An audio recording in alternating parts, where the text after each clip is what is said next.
እንዳላችሁት ቦምቡ ካልተመታ ስታንቀሳቀስ ካየነው መልሰን ደግመን እንመታለን የሚል ነገር ነው የሰጡት ኤርትራ እየከሰሰች ነው ኢትዮጵያ ልትወረኝ ነው ለዚህ ደግሞ ፕሮፓጋንዳ እየሰራችብኝ ነው ከውሻው ጋር ያደረግነው ጦርነት የህልውና ጦርነት ነው ዩራኒየሙ የት እንደሄደ በምን እንደሄደ መቼ እንደሄደ ምን ያህል መጠን እንደሆነ እናውቀዋለን በ12 ቀን ጦርነት ወደ 30 ቢሊዮን ዶላር ወድሟል በእስራኤል በኩል አምስቱን እንኳን ወስዳ ኢራንና አቅራቢያው ይሄ ቴህራንና አቅራቢያው ብታርከፈከፍ በቃ ሁሉ ነገር ጸጥረጭ ነው የሚለው እስራኤልም ማስፈራሪያዋ ቀላል አይደለም ለቱርክ ዶጋን እንደ ሳዳም ሁሴን ከቱቦ ውስጥ ተጎትተህ ትወጣለህ ቱርክ ደግሞ እንደ ኢራቅ ትፈራረሳለች ከዛ ባሻገር አሜሪካ የምትኮራበትም ጉዳይ አይደለም ነገራችን ከእንግዲህ ቻይና ከኢራን ነዳጅ መግዛት ትችላለች ፈቅጃለሁ እንዲያውም ከጆ ባይደን በላይ አሁን ያለምን ጦርነት ይበለጠ ሊያፋፍሙት በሚችሉበት ሁኔታ የመጡበት ሁኔታ አለ ቭላዲሚር ፑቲን የዓለማችን ቁጥር አንድ ወንጀለኛ ሰላማዊ ድርድሮች ብዙ ክፍት በሮች አሉ መጨረሻ ላይ አሜሪካ የገባችው እስራኤል እንደምትወድም ስላወቀች ነው ህብረት አጥራውና ይሄ እርምጃ መውሰዳችን ኢትዮጵያንም ታድገናል ከመፍረስ ብለው ቤንጃሚን ኔታንያሁ መናገራቸው መልክቱ ግልጽ አይደለም ሶስተኛ ዓለም ጦርነት ያይዞ መጥፊያ ከምድር ስር እኮ የአየር ኃይል የገነባች ሀገር ነች ኢራን ሶስቱንም ነገር አሳክተናል በሚለው መንገድ እኔ አይመስለኝም በህወሓትና በሻዕቢያ መካከል እንዳለ ያው ግልጽ የሆኑ ነገሮች ያያየን ያለን አሊ ካሚኒን ደግሞ የመግደል ፍላጎቱ ነበረን አሁንም እንፈልጋለን በነገራችን ላይ አብዛኞቹ ኢትዮጵያውያን አብራሪዎች ናቸው አሉ የእስራኤል እነዚህ ቤተ እስራኤላውያን ማለት ነው ዶናልድ ትራምፕ እንዳሉትም ቦምብ የሚጥሉ ከሆነ ምንም ለማንም አንናገርም ይሄን አደረግን ይሄን ብለን አይደለም እናወድማለን በከፍተኛ እስራኤል የመጥፋት አደጋ ሲያጋጥማት ወይም ደግሞ እንደዛ አይነት ነገር ገጥሞኛል ብላ ባሰበች ጊዜ ኑክሌር ትጠቀም ትችላለች ይላል አሊ ካሚኒ እስራኤል ልጠፋ ስለሆነ ነው አሜሪካ የገባቸው የሚለውንም አልቀበለውም እኔ ሰላም ዲኤምሲ ሪል ስቴት እስከ 2 ሚሊዮን ብር ጥማሽ ያደረደባቸውን የመጨረሻውን የዲያስፖራ ብሎክ አፓርትመንቶች ሽያጭ ላይ መሆኑ ይታወቃል አፓርትመንቶቹም በለቡ በብራታይ ለፊላ ቤት ዲዛይን የተሰሩ እጅግ መላክ እይታ ያላቸው ሲሆኑ ደ8% ቅድመ ክፍያ ብቻ እንሆ ያለን ነው ባለ 1 መኝታ ከ72 ካሬ ጀምሮ ባለ 2 መኝታ ከ125 ካሬ ጀምሮ ባለ 3 መኝታ ከ145 ካሬ ጀምሮ ማግኘት ይችላሉ በተጨማሪ 60% የባንክ ብድር ለሁሉም ቤቶች አመቻችተናል እነዚህ በከተማው ተፈላጊ የሆኑ ቤቶች ሽያጭ ሊጠናቀቁ ወሰን ቤቶች ብቻ ስለቀሩን ፈጥኖ ቤቱን የግሉ ያድርጉ ቀጠሮ ለመያዝ አሁኑኑ ከታች ባለው ስልክ ይደውሉ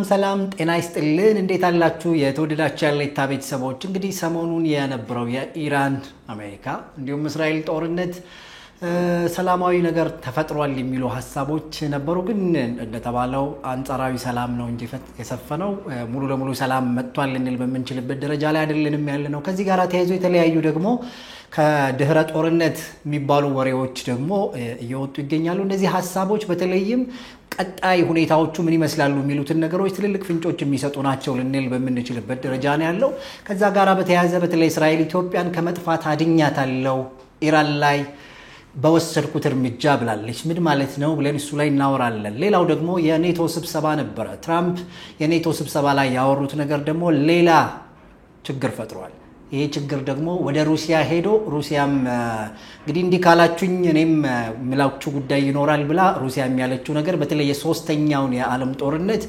ጅማሬ እንግዲህ አብረን ነው የምናበስረው በዚህም ደግሞ አውሮፓን ነው የመጀመሪያ የምናጠፋው የሚሉ ሐሳቦች ተነስተዋል ሀገር ውስጥም የተወሰኑ ጉዳዮችን ከኤርትራ ጋር በተገናኘ የምናነሳው ሐሳብ ይኖራል አብራችሁ እንድትቆዩ በአክብሮት ነው የምንጋብዘው እንደተለመደው ከብሬ ጋር ነው ያለነው አብራችሁን ቆዩ ብሬ እንዴት አለን እንዴት ነህ እንዴት ይዞሃል አለን ከጦርነት በኋላ ያሉ ወሬዎች ወደ ጦርነቱ ግቡ የሚሉ ናቸው ማለት ባለፈው ያልነው ነገር አለ ምንድነው አንተ ስናፕ አድርገው ትንሽ አሸልበው ሊመለሱ ፈልገው ነው ብለን ነው የምንወስደው ወይስ ትንሽ ረፍት አደረጉ ብለን ነው የምንወስደው ከዚያ በኋላ ደግሞ የዚህ የአረብ እስራኤል ጦርነት የስድስቱ ቀን ጦርነት አለ ማባቲ የኛው የ12 ቀን ተብሎ በታሪክ የሚታወስ ነው ሊሆን የሚችለው አሁን ባለው ሁኔታ የዶናልድ ትራምፕ የኖቤልን ሽልማት ከመፈለግ ጋር ተያይዞ ይሄ ነገር ለጊዜው ሰላም ማምጣት የሚመስል ነገር ነው ዝብርቅርቅ ያለ ስሜት ነው የነበረው ቁርጥ ያለው ነገር በሁሉም ወገን ውስጥ ስላልነበር ሁሉም አሸናፊ ነው የሚለው እና ፕሮፓጋንዳው በሚዲያውም በተለያየ መንገድ ስለነበረ እንትኑን እንዲህ ነው እንዲያ ነው ብሎ መናገር የማያስችል ነገር ግን በውጥረት መካከል ያለ ነገር እንደሆነ አንስተነው ነበር እና አሁንም እያየን ያለ ነው በተጨባጭ እነዚህ ነገሮች መንቀሳቀስ መጀመራቸው ነው እያየን ያለ ነው ዛቻዎች አሉ። በኢራን በኩልም ያው መጨረሻ ላይ አሜሪካ የገባችው እስራኤል እንደምትወድም ስላወቀች ነው የሚል ነገር እየተነሳ ነው ያለው። በዶናልድ ትራምፕ በኩል ደግሞ በጣም ተበሳጭተዋል። ይሄ ሾልኮ በወጣው መረጃ በጣም የተናደዱትና በአንድ ቀን አሁን CIA ፔንታገን እሳቸው ዶናልድ ትራምፕ በኔቶ ስብሰባ ላይ ሳይቀር በአንድ ቀን 3 መግለጫ አሜሪካ ለማውጣት የተገደደችበት ይሄ ቦምቡ አደረሰ የሚባለውን ጉዳት ለማሳየት ያን ያህል ርቀት የሄዱበትን ነገር እና መወረፍ ጭምር ሚዲያው ይሄ ቆርጦ ቀጥል የሆኑ ሚዲያዎች የሚያወሩት ነው እንጂ የኛ አደጋ እንትን ነው ብለው በተለይ CIA ኃላፊዎች ደግሞ እንዴት ቦምቡ እንደተጣለ ከመጣሉ በፊት የነበረው መረጃ ምንድነው ምናምን የሚለውን ሁሉ እስከ ማሳየት ድረስ የደረሱበት ሁኔታ ነው የሚታየውና እንደዚያም ሆኖ ግን የሚታዩ ነገሮች ለምሳሌ ያህል ዩራኒየሙ ቀድሞ ሲሸሽ ታውቁ ነበር ተብለው ሲጠየቁ አይ ነው በፍጹም እነዛ የነበሩት መኪኖች ምናምን እነሱ እንትን መንገድ ጠራጊዎች ናቸው ምናምን ያሉት ትራምፕ እናውቃለን እያየናቸው ነበር እና መንገድ የሚጠርጉ እንጂ ዩራኒየሙ አላሸሹም አውድመናል በሚለው እንደጸኑ ናቸው። እስራኤል ደግሞ ያወጣችውን አይታል አሸሽቷል ያለበትን ቦታ እናውቃለን የሚል ነገር አውጥታለችና አሊ ካሚኒን ደግሞ የመግደል ፍላጎቱ ነበረን አሁንም እንፈልጋለን ነገር ግን ያልገደልነው በትራምፕ አለመፈለግ ሳይሆን ፈልገን ስላጣናቸው ነው የሚል ነገር ሲያነሱ ትራምፕ አሁን ደግሞ ከዚህ ልንጋብ አካባቢ ከካሚኒ በኩል የተሰጠ መግለጫ ነበርና አሁን በርግጥ እንዳላችሁት አሁን ተመለሱ እንደገና ትራምፕ እንዳላችሁት ቦምቡ ካልተመታ ስታንቀሳቀስ ካየ ነው መልሰን ደግመን እንመታለን የሚል ነገር ነው የሰጡት። ይሄ ከሆነ ካሚኒ ደግሞ የኛ ምላሽ ከዚህ በኋላ ይከፋ ነው እንዳሁኑ እንደበፊቱ ተናግረን አይደለም እናጠቀው እናወድማለን የሚል ነገር ነው የተናገሩት። እንደምታውቀው ኳታር ላይ እርምጃ ሲወሰድ ተናግራለች። ሰዓቱን ሁሉ የሚመታበት ኳታር ያለው ቤዝ ተመቶ 44 ወታደሮች ብቻ ነበሩ ላይ የነበሩት እንጂ የጦር ጀቶች ሁሉም ነገር እንዲሸሽ ተደርጎ ነው የተመታው። ትልቁ ነገር መልስ እንደምትሰጥ ማሳየት ብቻ ነው የፈለገችው። ደከም ባሉ ሰው አልባና ሚሳኤሎች ነው ሙከንቱንም የተደረገው። ትልቁ ነገር ማሳየት የፈለገችው ለማንም ቢሆን መልስ እንሰጣለን የሚለውን ስለነበረ ማለት ነው። ከዚህ በኋላ ግን እንደዛ አይደለም ከሞከራችሁት ወዮላችሁ የሚል በካሚኒ በኩል መግለጫዎች ተሰጥተዋል። እኛም ደግሞ እንትን አቅሙም በጣም አለን የሚል ነገር ነውና ባለፈው እንዳልነው ከጦርነቱ በኋላ ያው ድጋፎች ማምኖች ስናይ ነገሮች በጣም ተጋግመዋል። ይሄን ነገር በስፋት የምናነሳ ይሆናል። ከኢራንና አሜሪካ ግጭት በኋላ ወይም ጦርነት በኋላ ከ12 ቀን ጦርነት በኋላ መልሶ ወደ ጋዛ ድብደባ ተመልሷል የእስራኤል ጦር። ዛሬ ወደ 80 አካባቢ ሰዎች ሞተው አድረዋል። ዛሬ እንኳን ራሱ እንደገና እንደምታውቀው ባለፈው ከዚህ ጦርነቱ በተካሄደ ጊዜ ረጅም ወይም በዛ ያለ ሰው እስራኤል ወታደር የሞተባት 10 ገደማ ነው ትዝ ሊቆነ በአንድ ቀን የሞተባት ከዚህ በፊት በሁለት ዓመቱ ጦርነት ውስጥ ማለት ነው። አሁን በቀደመታ 7 ወታደር ተገድሎባታል፣ አንዱ ክፉኛ ቆስሏልና ከዚህ አንፃር ነገሮች አሁንም መልሰው ወደ ጋዛውም በስፋት ነው እየተገባ ያለው። የቱርክና የእስራኤልን ጉዳይ እንዴት እያየው ነው? ቀጣዩዋ ኢራን ቱርክ ነች የሚል መግለጫ የእስራኤል የመከላከያ ሚኒስትርን ጨምሮ እየሰጡ ነው ያሉት እና እንትን ቱርክም እንደገና በአንድ ሳምንት ለሁለተኛ ጊዜ የአየር መከላከያቸውን እያሳዩ ነበር። ወየላችሁ እንደዚህ አይነት መከላከያ ለን ያምድ ነበር የብረት አጥራው እና እሱን እያሳዩ ነው ያሉት እና በጣም ውጥረቱ ጨምሯል። እኔ ምናልባት እንደው ፋታ ካገኘው ኔታንያሁ ለኤርዶጋንም የሚመለሱለት አይመስለኝም። ጭንቀትም ያለ ይመስላል በቱርክ ዘንድ ስታየው። እስኪ ምንድነው የቱርክ አቅም የሚለው ሌላ ጊዜ በርግጥ በደንብ በመረጃ እንመጣበታለን ብሎ ሃይላይቱን ለማንሳት እንሞክራለን። ውጥረቱ ስለቀጠለ አሁንም ማለት ነው። ከዛ ውጭ የራሻ ዩክሬን ጉዳይ በቃ ከተጠበቀው በላይ እንግዲህ አሁን አምልጧል ማለት እኛ ስጋት ነበር እንግዲህ ከዚህ በፊትም ስናነሳ የነበረው አይመስለንም እንደው ይሄ ስምምነት ምናምን የሚለው ነገር ትራምፕ በ24 ሰዓት አስቆመዋለሁ አልቆመም 24 ወራት ሊሆነው ነው። ከዚያ በኋላ የነበሩ ነገሮች አሉ ምናምን ትራምፕ የሚፈልጉት ነገር አለ። አንዱ መፈራት ነው፣ ሁለተኛ መከበር ነው፣ ሶስተኛው ኖቤል ሽልማት የምትለው ነገር ነች። አሁን ብዙዎቹ በቃ መፈራት የሚባለውም የለም እንኳን በሩሲያ በኢራንም አልተፈሩም፣ በሃውቲ ጭምር አልተፈሩም። እኔ የኖቤል ሽልማት ዘንድሮ የሉም አሉ ትራምፕ። እንደዛ አይነት መረጃ ወጣውን ያ ከሆነ በጦርነታቸው ይቀጥላሉ ማለት ነው። ሶስተኛው ደግሞ መፈራቱና ምናምኑ ከሌለ መከበር የሚለውም ያው ከመፈራት ጋር የሚያያዝ ስለሆነ አይኖርም ማለት ነው። ይሄ ከሆነ ደግሞ በጦርነታቸው እንደሚገፉበት እሙን ነው የሚሆነው።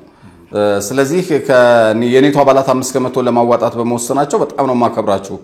ከዚህ በኋላማ በሁሉም ነገር አብረን ነን፣ ከዚህች በኋላ ፑቲን እንቀሳቀሳለሁ ካለ ወዮለት የሚል መግለጫ ሰጥተው ቀን ላይ ማታ ላይ በሩሲያ በኩል ፕሬዝዳንት ቭላዲሚር ፑቲን፣ ሰርጌይ ላቭሮቭ የሩሲያ ውጭ ጉዳይ ሚኒስትር ብዙ ጊዜ አይናገሩም ሰውዬና በጣም አደገኛ መግለጫ ወጥቷል። በፑቲን በኩል ያው እኛ እንድንጀምረው ሶስተኛውን የዓለም ጦርነት ተፈልጓል እንጀምረዋለን ከጀመርነው ቀድሞ የሚጠፋው አውሮፓ ነው እና እንደአንደኛውና ሁለተኛው የዓለም ጦርነት መስሏቸው ነው እንዴ? እንደዛ ልምምድ አይደለም ይሄ ከባድ ነው እና የምጽአት ቀን አዋጅ የሚል አውጃለች ሩሲያ። ምንድነው እሱ የሚለውን እናነሳለን። ሰርጌይ ላቭሮቭም በጣም በከፍተኛው ደረጃ ያስጠነቀቁበት ሁኔታ ነው ያለው። ዋናው ጠላታችንም የአውሮፓ ህብረት ነው የሚል መግለጫ ሰጥቶ ነገሩ በጣም በኔቶና በሩሲያ መካከል የበለጠ በጣም ከፍተኛ ውጥረት አይሏል እና እነዚህ ነገሮች በደምሩ እናነሳቸዋለን። ቀደም እንዳልከው ኤርትራ እየከሰሰች ነው ኢትዮጵያ ልትወረኝ ነው ለዚህ ደግሞ ፕሮፓጋንዳ እየሰራችብኝ ነው የሚል ለተባበሩት መንግስታት ድርጅትም ደብዳቤ ጽፋለች። የተለያዩ ነገሮችን አንስታለች። እንደገና ደግሞ ትራምፕ ለኢትዮጵያ ያልቅላት ነበር ኢትዮጵያኛ እርምጃ ባንወስድ ኢራን ላይ ብለን ምንድነው የሚለውን አላብራሩልንም። አጠቃላይ ነገሮችን እናነሳለን። እንግዲህ ከኔታንያሁን ጀምር እንግዲህ ኔታንያሁ በራሳቸው ገጽ ላይ የጻፉት መልእክት ነበር። እንግዲህ 12ቱ ቀን ጦርነት በእርግጥ እሱ ላይ የተጠቀሙት ነገር የሚያስደነግጥም ነበር። ሰምሃው ማለት ያደረግነው ጦርነት አሉና ወደ ዶግ ነው ያሉት ከውሻው ጋር ነው ያሉት ኢራንን ማለት ነው። መወራረፉ በጣም ከባድ ነው። ማለት በጣም በመንግስታት ደረጃ ከውሻው ጋር መባባል ከባድ ይመስለኛል። ከውሻው ጋር ያደረግነው ጦርነት የህልውና ጦርነት ነው ካሉ በኋላ በዚህ ጦርነት ውስጥ ሁለት ዋና ነገር አሳክተናል አሉ። አንደኛ የኒኩሌር ጉዳዮቿን የኢራንን አውድመናል፣ ምክንያቱም እሱ ነበር አንዱ የሚያሰጋል። ሌላው ደግሞ 20,000 በላይ ባሊስቲክ ሚሳኤሎች ነበሯት፣ እነሱንም ጉዳዮች አድርገናል። ሌላ ያደረግነው ትልቅ ነገር ደግሞ ለኢትዮጵያኛ ባለውለታ ነን፣ ምክንያቱም ኢራን ላይ እንደዚህ አይነት እርምጃ ባንወስድ ኖሮ ኢትዮጵያ የመጥፋት አደጋ ውስጥ ነበረች ብለዋልና ይሄ ነገር እንግዲህ እነዚህ ሁለት ቀናቶች በጣም ሲያነጋግር የነበረ ሐሳብ ነውና ምንድን ነበር በእውነት የሚከሰተው ወይስ ከየትኛው ጋራ ነው በተገናኘ ይሄ ነገር እንዲሊባል የቻለው የሚለው ነገር ግልጽ ያደረጉት ነገር የለም። እንግዲህ ኔታንያሁ ማለት በግርድፉ ነው ይሄንን ሴንቴንስ ብቻ ያስቀመጡትና እንግዲህ ብዙ መላምቶች ሲባሉ ነበር። እንግዲህ ከዚህ በፊት እዚህ ለሃል መጀመሪያዎቹ አካባቢ ላይ አሜሪካን መግባት ተከትሎ አሜሪካን ልታጠቃ ከፈለገች አንደኛው የጦር ቤዝ የሚገኘው ቀይ ባህር ላይ ነው። ስለዚህ ጅቡቲን ከመታች እንግዲህ የኢትዮጵያ የውጭ ንግድ እሱ ላይ ስላለ በዛ ምክንያት ኢትዮጵያ ልትጎዳ ትችል ይሆን የሚል ሐሳብ አንስተን ነበር። ምክንያቱም 2266 ኪሎ ሜትር ነው እንግዲህ ከኢራን የቀይ ባህርን የአሜሪካን የጦር ቤዝ ከተመታ ማለት ነውና ስለዚህ ጅቡቲ ላይ ስለሚገኝ በዛ ምክንያት ኢትዮጵያ ችግር ይገጥማት ይሆን የሚል ስጋት ነበርና እሱን ሐሳብ አንስተን ነበር። ምናልባት ፕሬዚዳንት ቤንጃሚን ኔታንያሁ ይሄንን ይያሉ ነው ወይ የሚለው ሐሳብ አንደኛው ሐሳብ ነው። ሌላኛው ግን ስቲል ምን ማለት እንደፈለጉ ወይም ስፔሲፊካሊ በዚህ ምክንያት ነበር እንደዚህ ያደረግነው ብለው ስላልተናገሩ መላምቶቹ ቀጥለዋል። አንተ ምን መሰለህ ምሪ? ማይ ብዙ ሰው እነዚህ ዜናዎች ላይ እኔ ብዙ ጊዜ የተለያዩ ፕሮግራሞች ላይ እንትኖች ላይ የሚሰጡ አስተያየቶችን አነባለሁኝ።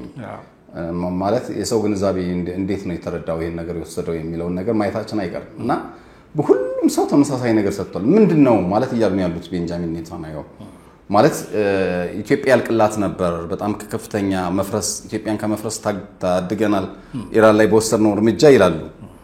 አሁን ባለፈው ጃው ጨለፍታ መረጃ ወጥቶ ስለነበረ እኛ ማምጥተነው ነበር ኢትዮጵያን ይነካልና ኢራን መመታት አለባት ኢትዮጵያ ማለችበት ከነዚህ ወደ 16 ሀገራት ኢራን ትመታቸዋለች ወይም ትጎዳቸዋለች ተብሎ ከተጻፉት ውስጥ አንዷ ኢትዮጵያ ነች የሚል ነገር ስለነበር በካርታ ደረጃ አምጥተነው አውርተን ነበርና በምንድነው ግን ኢትዮጵያ ከኢራን ጋር የሚያገናኛት ምንድነው በሚል ስናወራ ጅቡቲ ወደብ ከጅቡቲ ጋር በተገናኘ ማለት ነው ሲነሳና ጅቡቲ ወደብን ልትመታ ትችላለች። ለምን የነፈረንሳይም የሌሎችም የጦር ቤዝ ስለሆነ አንዱ ከቀይ ባህር ተነስተው ነው የሚመቱኝ ስለዚህ እሱን መምታት አለብኝ ልትል ትችላለች። በሱ ምክንያት ሊሆን ይችላል የሚል ድምዳሜ ላይ ነው የደረስነው። ሰው እንደዚያ ከሆነ ተሽላለች የምታት ወደሚለው ነው ይሄድ ነው ትዝ ይልኮና እና ስናይ ነበራል የኪሎ ሜትሮቹን ርቀቶች አሰብን በቃ መታለች። አሁን እስራኤል ላይ መታለች። እስራኤል 1730 ኪሎ ሜትር ገደማ ነው ባየር ላይ ያለው። ሰው ቀይ ባህር ላይ መጥቼ ልምታ ካለች ምን ያህል ነው ርቀቱ ብለን ስናይ ወደ 2200 ገደማ ነው። ስለዚህ ከሆነ ከዛ በላይ ብዙ ሺህ ኪሎ ሜትሮች የሚጓዙ ሃይፐርሶኒክ ሚሳኤሎችንም ኦን ስላደረገች ኦኬ ልትመታ ትችላለች አቅሙም አላት የሚለው እንትን ላይ ድምዳሜ ላይ ደረሰን። ስለዚህ ሐሳቡ ወደቡን መምታት ነው ያው እዛ ያሉት የጦር ቤዞች የሚል ነገር ተመታ። ያ የታሰበ ያ ከሆነ የጦር ቤዞቹ ሲመቱ ያው ያማሌ ወደቡ ይስተጓጎላል። ኢትዮጵያ አሁን ላይ በብቸኝነት የምትጠቀመው የጅቡቲ ወደብን ስለሆነ ለጊዜው ያው ተግዳሮት ይገጥማታል ነው እንጂ በመሰረቱ የኬንያንም መጠቀም ትችላለች። የሱዳንም ወደቦች እኮ መጠቀም ይቻላል። ባለው ሁኔታ በአንጻራዊነት በደንብ የለማውና ምን ያለው ጅቡቲ ስለሆነ ያን እየተጠቀምን ነው እንጂ ሁለቱንም መጠቀም ግን የሚያስችል አቅም ተገንብቷል። ከኬንያም ጋር መንገዶች ምናምኖች ሁሉ ተገንብተዋል። በሱዳን በኩልም እንዲያውም በደንብ እየተሰራበት ነዳጅ ሁሉ እየገባ ነበርኩ በሱዳን ነዳጁ ከጅቡቲ ይልቅ በሱዳን በኩል ነበር ሲገባ የነበረው ራሱ። በመሃል ምን እንደተፈጠረ አላውቅም። ሙሉ በሙሉ አቆም ነው የሱዳንን ወደብ መጠቀም እንጂ እንዲህ አይነት ነገር ቢመጣ ጅቡቲ ወደብ የመመታት ነገር ቢኖር በሁለቱ ወደቦች ልንጠቀም እንችላለን ብዬ አስባለሁ። እና እዚህ ላይ እንዲያውም እኔ አሁን ቤንጃሚን ኔታንያሁ ይሄን ሐሳብ ሲያነሱ ኢሚዲየትሊ የመጣልኝ ነገር አብይ የሚያነሱት ነገር ይሄ በቤትም ይሁን ቤት 130 ሚሊዮን ህዝብ ይዘን ይቺ ታላቅ ሀገር ወደብ ያስፈልጋታል፣ ቀይ ባህር ላይ መግባት አለብን የሚለው ሐሳብ እንዲያውም በጣም አስፈላጊ መሆኑ ነው። አሁን የበለጠ በፊትም እኔ አምንበታለሁ ይሄንን በቃ ወደብ ይቺ ሀገር ወደብ የነበራት ነች። እንግዲህ ምጽዋ ነበር የኛ፣ ራሱ ጅቡቲ የኛ ነበር በታሪክ አጋጣሚ ነው። አሰብ የኛ ነበር በራስ ገዝም ጭምር የራሳችን ነበር። ስለዚህ አተናል እድሜ ለህወሓት ሁለቱን አሳጥቶናል ምጽዋንና አሰብን። ስለዚህ ሌሎች ሀገራትም ክሬሚያን ብናይ 2014 ላይ ነው ወደ ሩሲያ የተቀላቀለችው። እንግዲህ ከብዙ ዓመታት በኋላ የዛሬ 10 ዓመት ማለት ነው። ስለዚህ ኢትዮጵያ በምንም ይሁን በምን የወደቧን የማትጠይቅበትና መውጫና መተንፈሻ የማትጠይቅበት እንትን ሊኖር አይችልም። ታፍና ልትኖር አትችልም። ስለዚህ አሁን የሚያሳይ ነገር በአንድ በኩል ወደብ እንዳታገኝ ኢትዮጵያ የሆነ ጥያቄዎች በሚነሱ ጊዜ ራሷ ጅቡቲ ሳትቀር አብራ ከነ ግብጽ ከነ ምናምን ጋር ኢትዮጵያ እዛች ቀይ ባህር አደርሳትም በሚል አንዴ ወታደራዊ ዝግጅት ያደርጋሉ፣ አንዴ ምናምን በጣም የሚያስቅ ነገር ያደርጋሉ። መቼም ግብጽ በሮ ለሳት ነው የሆነችው። አሁን ህዳሴው ግድብ ለማስቆም ብዙ ነገር ተደረገ፣ ምን ተባለ ምናምን ተሰር፣ ግን አበቃ ተሞላ። ከዚህ በኋላ ኒውክሌር ነው ራሱ ህዳሴው ግድብ ማስቆም አይቻልም። እና ከዛ በፊት በነበረው አንዴ የቀይ ባህር የአየር መከላከያ የጋራ ኃይል ምናምን ጠበቃ ምናምን እየተባለ ተቆየና አሁን ደግሞ አንዴ ከኤርትራ ጋር አንዴ ከግብጽ ጋር ማነው ከሱዳን ጋር ምናምን ስምምነት ተፈራርመናል። ማንም እዛ ድርሽ እንዳይላት ቀይ ባህር የሚል ደባሪ ነገር ግብጽ ያደረገች መሆኑ ይታወቃል። እና ይሄንን በማድረግ ረገድ ግን ወዳጅ የምንላት ማንም ቢሆን ልክ እንደ አሰብ ዝምብ ይበርበት ካልሆነ በስተቀር ክፍቱን የሚቀር ወደብ ነው ይዛ የምትቀረው። ኢትዮጵያ ብቻ ነች የምትጠቀምበት። ከዛው ለጦር ሰፈር እንጂ ጅቡቲን ማንም አይጠቀሙም እንደሚታወቀው። ስለዚህ እንዲያውም የኤርትራ መንግስት እንደምንም ብሎ ከኢትዮጵያ ጋር ሰላም ፈጥሮ አሰብን በጋራ ለመጠቀም ጥረት ማድረግ ነበረበት እንጂ ጭራሽ በጅቡቲም ጋር በመተባበር ኢትዮጵያ ወደብ እንድታጣ የተለያዩ ነገሮች እየተሰሩ መሆኑን እኮ እያየን ነው። ብዙ ዛቻው ምኑ አለ። ስለዚህ እንዲያውም አሁን የሚያሳይ ይሄ ኢራን ጅቡቲን ብትመታና ኢትዮጵያ ወደብ ብታጣ ችግር ስለሆነ ያኔም በጉልበትም ወይ እንዲያውም ልታፈጥነው ትችላለች ኢትዮጵያ ጥያቄውን በቃ ያሰብንም የሚሆነ ሌላውን ጥያቄ መቼም 130 ሚሊዮን ህዝብ ይዘህ ዝም ብለህ ትቀመጥ አትችልም። ስለዚህ የወደብን አስፈላጊነት በጣም እንዲያውም ያየንበት ነው ይሄ ጉዳይ። ግን ግልጽ ግን እኛ አሁን የራሳችንን ግምት ነው እየሰጠን ያለ ነው እንጂ እርግጠኛ ሆነን እንግዲህ አልነገረንም። እንግዲህ ሞሳድ አልነገረንም። ምክንያቱም ኢትዮጵያን የሚያፈርስ ኢትዮጵያን ለከፋ ነገር የሚዳርግ አደጋን ታድገናታል ነው የሚለው። ምንድነው እሱ?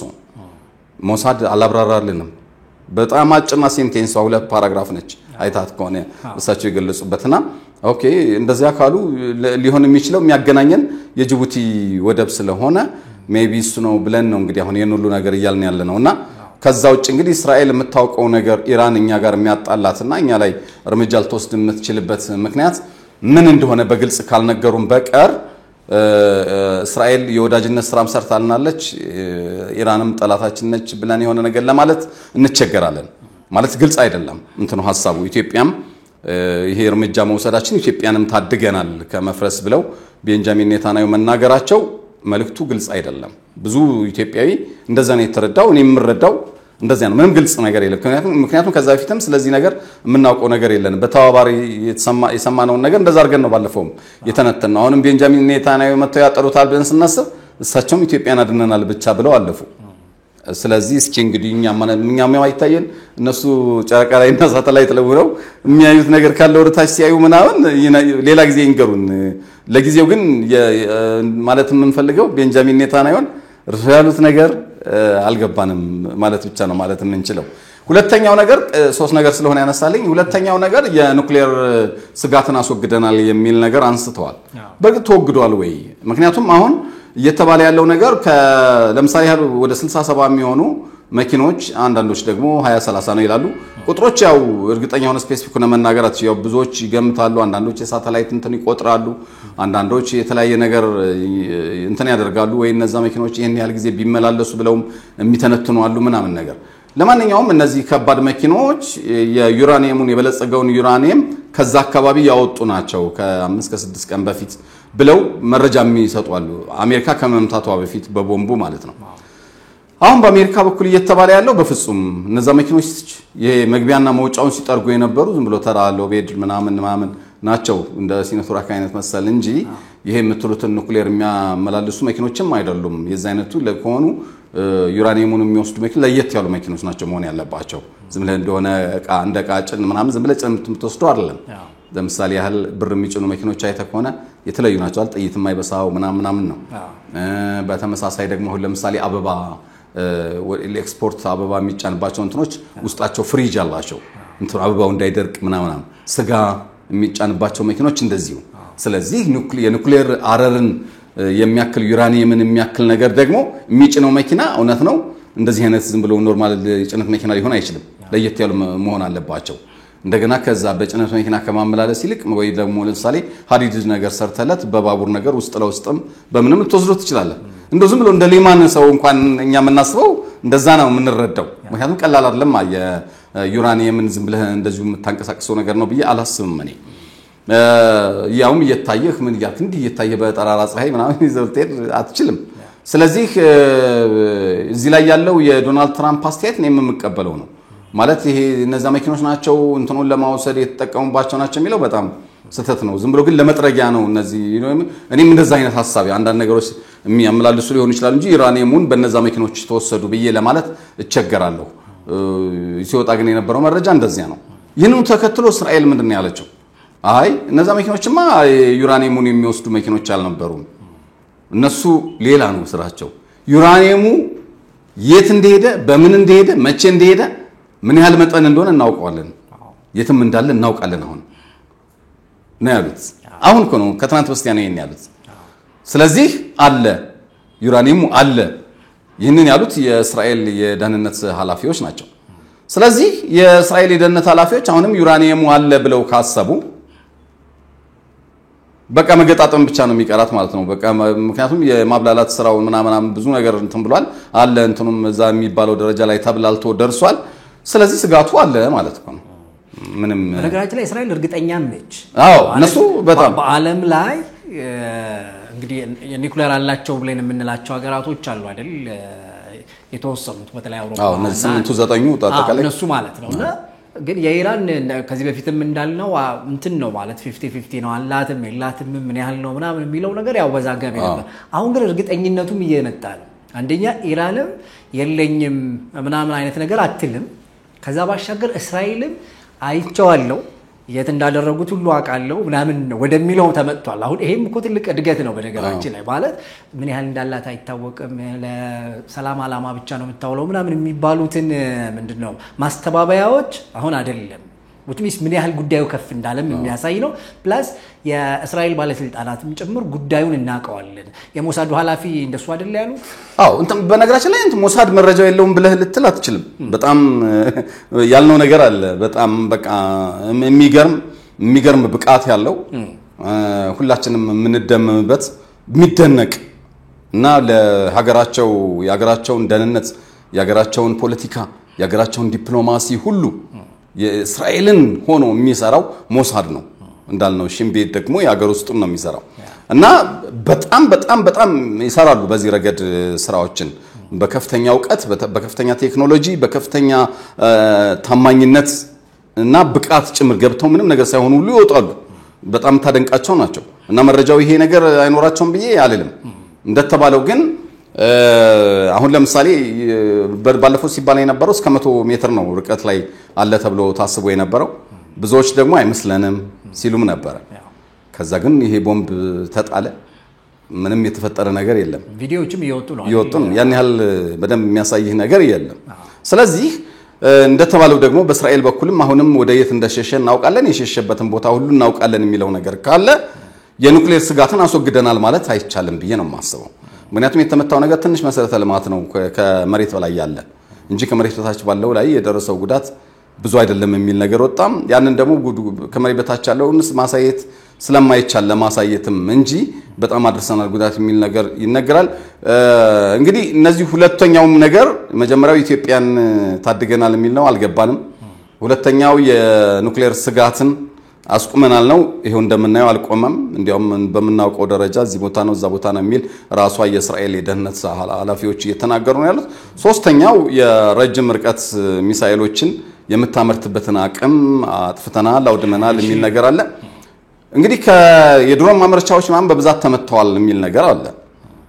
እንግዲህ የድሮን ማምረቻዎች በተለይ የኢራን የድሮን ማምረቻ በጣም ሲምፕል ነው የትም ሀገር ላይ ወስደህ የምትገጣጥመው ነው ኢቭን ከራሱ አልፎ ቴክኖሎጂውን እኮ ለሃውቲዎች ሁሉ ሰጣቸው ሃውቲዎች አሁን ከኢራን የበለጡ ሳተላይት እንትን ምንድነው የሚባለው እሳት የላሱ ሆነዋል በቃ እውቀቱን ሁሉ ታሸጋግራለች ለሩሲያ ጭምር ሩሲያ በሌሎቹ በጣም ቀዳሚ ናት ነገር ግን በድሮን ወደ ኋላ ቀርተው ነበር ታስታውስ ከሆነ የዛሬ ዓመት ገደማ ነው ቭላዲሚር ፑቲን ለሳይንቲስቶቻቸው ጥብቅ ትዕዛዝ ሰጡ በድሮን ተበልጠናል ብለው አሁን በጣም የተለዩ ድሮኖችን እየሰሩ ነው የሩሲያ ተመራማሪዎች ነገር ግን ይህንን በማምረት ረገድ ዕውቀቱን ጭምር ሳይቀር ኢራን አሳልፋ እየሰጠች ነው የተለያዩ ሀገራት እኛ ሀገርም እንኳን ድሮን እየተመረተ ነው እንግዲህ ዕውቀቱን ከቱርክ ነው ያመጣ ነው ከኢራን ነው ከአሜሪካ ነው ከእስራኤል ነው አላውቅም ያው ከተለያዩ ሀገራት ሊመጡ ይችላሉ ስለዚህ በተለያዩ ሀገራት ድሮኖች እየተሰሩ ነው ያሉት እና ይሄ የድሮን ማምረቻዎች አንድ ወይ ሁለት አይደሉም 100 200 ምናምን ሊሆን ይችላልና በየቦታው ሊሆኑ ይችላሉ ስለዚህ እስራኤል እንዳወደመች የተለያዩ ቦታዎች ድሮን ማምረቻዎችን እንዳወደመች ታው ግን በጣም አሸን ስለሆኑ ብዙ ልታጠፋው የምትችለው አይደለም የክሩዝ ሚሳኤሎችን እና ቦሊስቲክ ሚሳኤሎች ማምረቻ ከሆነ ደግሞ ከምድር ስር ነው ያሉት አብዛኞቹ ከዚህ በፊት የሚያሳይቷል ከምድር ስር እኮ የአየር ኃይል የገነባች ሀገር ነች ኢራን በመቶ የሚቆጠሩ የጦር ጀትና ሄሊኮፕተሮቿ ከምድር ስር ነው ያሉት ቀድሞ እንደሚመቱም ስለሚታወቅ ከምድር ስር ነው ያሉት ስለዚህ እነሱን ነገሮች አጥፍተናል እና ከዚህ በኋላ ስጋት ልትሆን አትችልም የሚለው እኔ የተሳካ አይመስለኝም እና ባለፈው እንዳልኩት ኢራን ላይ ብዙ እርምጃ ተወስዷል ውድመቱ ከእስራኤል ጋር ስታነጻጽረው የኢራን ውድመት ይበልጣል ምክንያቱም አየር ኃይሏ ሙሉ በሙሉ ከመድር በላይ ያለው አየር ኃይል ሙሉ በሙሉ ወድሟል አየር ላይ አርፈው የነበሩት የጦር ጀቶች ሄሊኮፕተሮች ምናምን እንዳልነው ከምድር ስር አየር ኃይል በመገንባት በአለም ላይ ቀዳሚ ነች አሁንም ከምድር ስር ከተራሮች ስር ብዙ የጦር ጀቶችና ምናምኖቿ የተደበቁ ናቸው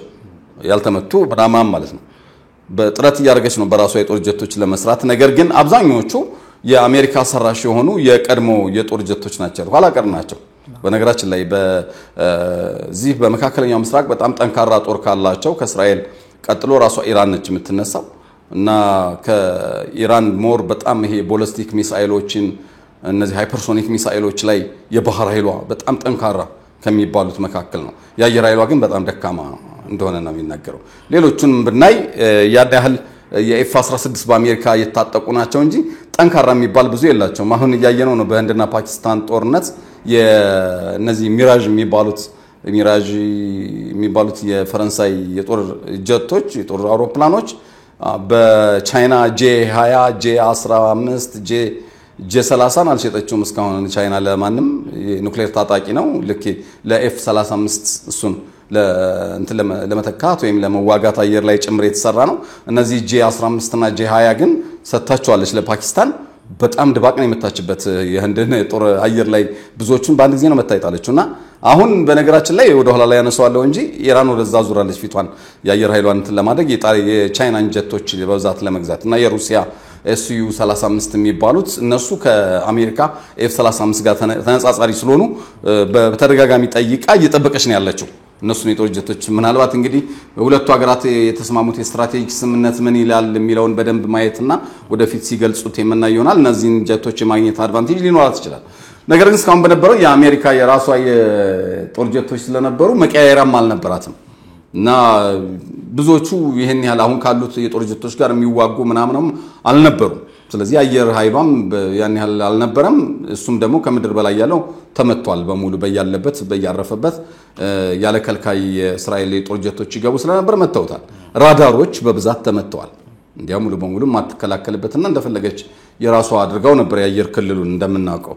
ከዚያ ውጭ እንዳልነው እነዚህ ከምድር በላይ ያሉ የድሮን ማምረቻዎች የተለያዩ ማምረቻዎች እና የማቀነባበሪያ የሚባሉ ዋነኛው የኑክሌር መቀመሚያ ሳይሆን ማቀነባበሪያ የሚባሉ የተወሰኑት ላይ ጉዳት ደርሷል። እና ከዚያ ውጭ እንግዲህ የተለያዩ መሰረተ ልማቶች ተመተዋል። የደህንነት ተቋማት፣ የፖሊስ ተቋማት፣ ለምሳሌ ክብር ዘቡ ምናምን የሚባሉት ምናምን ትልልቅ ነገሮች ኢቭን ፓርላማው ጭምር ተመቷል የኢራን። እና በዚህ ረገድ በመውደም ረገድ በጣም ኤርፖርቶች ብዙ ኤርፖርቶች ተመቶባታል። ብዙ ነገር ወድሞባታል። እና የኢራን ውድመት ብዙ ነው። በእስራኤል በኩል እንግዲህ ሲነሳ የነበረው በቀን እስከ $2 ቢሊዮን ውድመት ነበረ የሚል ነገር ተነስቷል። ስለዚህ በ12ቱ ቀን ጦርነት ወደ $30 ቢሊዮን ወድሟል በእስራኤል በኩል ተብሎ የሚገለጽም ነገር አለ። እንግዲህ ያው ከጦርነት የምትጠብቀው እንደዚህ አይነት ነገር ነው። በአጭር ቀን ውስጥ ብዙ ውድመት ነው ያለው። ኔታንያሁ እድሳት ጀምረናል ብለዋል። አዎ ታርገው ያው ጀምረዋል፣ ግን መልሶ እንደገና ማፈራረስ እንዳይመጣ ነው እንጂ እና ስለዚህ በዚህ አንግል ስታዩ ሶስቱንም ነገሮች እነሱ በሚገልጹት መሰረት ሶስቱንም ነገር አሳክተናል በሚለው መንገድ እኔ አይመስለኝም። ተሳክቷል ብለንም ለማለት አንችልም። እንዳየነው ነው ራሳቸው ደግሞ ቢናገሩት ነው። እኛውን አንዳንዶች ዝም ብሎ ያለውኝ መቼም ያው አስቸጋሪ ነው ነገሮችን በደንብ አድርጎ ለመረዳት የማይፈልግም ሰው አለ። እንደገና ዝም ብሎ የራሱን ብቻ እንድታወራለት የሚፈልግ አለ። በሁለቱም ወገን እስራኤልን ደግፋለሁ የሚል፣ ኢራንን ደግፋለሁ የሚል፣ ፍልስጤምን ደግፋለሁ የሚል እንዲህ አይነት ሰዎች አሉና አስተያየቶች ምናምን ያለውኝ እኔና እኛ ግን ራሳቸው ያሉትን ነው የምንናገረው። ከዚህ አንፃር እስራኤል ያለችው ራሷ የደህንነት ኃላፊዎቹ ያወጡት ዩራኒየሙ የት እንደሸሸ እናውቃለን፣ በፈለግን ጊዜ መልሰን መተዋለን የሚል ነገር ነው ያለው። ስለዚህ አልተሳካም ማለት ነው። እሱ የቦለስቲክ ሚሳኤሎቹንም እንዳልነው ከምድር በታች ያለው እስካሁን ስላልተነካ አሁን የሚቀጥለው ስራውን መጀመሩን ራሳቸው ኢራናውያን ጠራርገን እየጀመርን ነው ስራውን ብለው ተናግረዋል። ስለዚህ እሱም አልተሳካም። ኢትዮጵያን አስጥለናታል ከሆነ ነገር የሚለውም እሱም ግልጽ አይደለም። ስለዚህ የትኛውን አሳክቷል የትኛውን አላሳኩም ለማለት በጣም ያስቸግረናል። በኢራን በኩል ደግሞ የእስራኤል እንደሚያልቅላት እንደምትጠፋ ስላወቁ ነው አሜሪካኖች ጦርነቱን የተቀላቀሉት የሚል መግለጫ ተሰጥቷል። እና በእርግጥ እስራኤል ያልቅላት ነበር ወይ የሚለውም ማረጋገጥ አይቻልም። እንደዛ እየተመታች ነበር፣ ምንም ጥያቄ የለውም። መጨረሻው አካባቢ ላይ የአየር መከላከያ እንትኖቿ እያለቁ ነበር። ለ10 ቀን ያለው ምናምን ኦሬዲ እሱም እያለቀ ነበር። እና በቃ ያለ ከልካይ የኢራን ሚሳኤሎች መምታት የሚችሉበት እንትን ተፈጥሮ ነበር። ግን የእስራኤል ይሄ አዋጅ የምታውጅበት የሆነ የቃል ኪዳን እንትን አላት፣ ልክ እንደ ህገ መንግስት ነገር። እስራኤል ምጠፋ ከሆነ ከደረሰ ወይም ለዚያ ልክ እስራኤል እንደ ሩሲያው ህግ ማለት ነው። ሩሲያ የህልውና አደጋ ካጋጠማት ኑክሌር ትጠቀማለች ይላል አይደል? በቃ ያጠፋታል፣ ይሄ ሩሲያን ያጠፋል ወይም ደግሞ የህልውናዋ ችግር ነው ብሎ በሚታመን ጊዜ እርምጃ እንድትወስድ ያው ፈቃድም ተሰጥቷል ጭምር አሁን። ስለዚህ የእስራኤልም እንደዛ አይነት ነው። የታጠቀችውን ኑክሌር የምትጠቀመው እስራኤል የመጥፋት አደጋ ሲያጋጥማት ወይም ደግሞ እንደዛ አይነት ነገር ገጥሞኛል ብላ ባሰበች ጊዜ ኑክሌር ትጠቀም ትችላለች ይላል ህገ መንግስቷ። ስለዚህ ያ ከሆነ ኑክሌር እሷ የመፍረስ አደጋ ያጋጥመኛል በጣም ህልውና ህዝቤም ምንም አደጋ ነው ብላ ካሰበች የታጠቀቻቸውን ኑክሌር መሳሪያዎች መቼም ልትዘንጥበት አይደለም፣ ፀጉር አልተበጣጥርበት አይደለም እና ታዘንበዋለች ኢራን ላይ። ያው የሚሆነው አጥፍቶ መጥፋት ነው የሚሆነው። እና አሊ ካሜኒ እስራኤል ልጠፋ ስለሆነ ነው አሜሪካ የገባቸው የሚለውንም አልቀበለውም እኔ። ግን ከፍተኛ ደረጃ ግን ተጋልጣ ነበር፣ የመጠቃት እድል አጋጥሟት ነበር እስራኤል።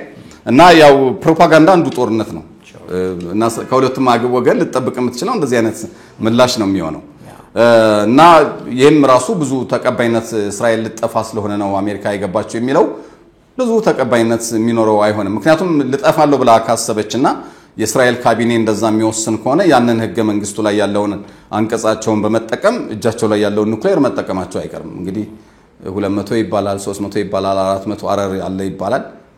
5ቱን እንኳን ወስዳ ኢራንና አቅራቢያው ይሄ ቴህራንና አቅራቢያው ብታርከፈከፍ በቃ ሁሉ ነገር ጸጥ ረጭ ነው የሚለው ከባድ ነው የሚሆነው ምክንያቱም የኢራን ገና አላት የላትም የሚለው እኮ አልተረጋገጠም አይደል ኑክሌር የእስራኤል ግን ይታወቃል ስለዚህ እንዴ ልምታ ካለች ትመታለች እውነት ለመናገር ስለዚህ እኔ እሱን ለመቀበል በኢራን በኩል የተባሉትንም ነገሮች ለመቀበል ያስቸግረኛል እስራኤል ልትሸነፍ ስለሆነ ነው አሜሪካ የገባች የሚለው አይመስለኝም እዚሁ ላይ ተያይዞ ደግሞ የሚገለጹ ነገሮች አሉ ለምሳሌ ያህል እኛ እኮ ለአመታት ስንዘጋጅበት የነበረ ነው አንዳንዴ ለ10 አመት አንዱ ሲወጣና ለ10 አመት ይላል አንዱ ለ15 አመት ተዘጋጅተንበታል ይላል በእስራኤል በኩልም በአሜሪካ በኩልም አሁን የተደረሰው በተለይ የቦምብ ጥቃቱን የተዘጋጀንበት ነው ለረጅም ጊዜ የሚል ነገር ይሰጣል እኔ ምን አስተዋልኩኝ ከዚህ ጦርነት በኋላ ትንሽ የተተረማመሰ ነገር አለ ወጥ የሆነ መግለጫ ያለ መስጠት ፔንታገን የሆነ ነገር ይላል ሲአይኤ የሆነ ነገር ይላል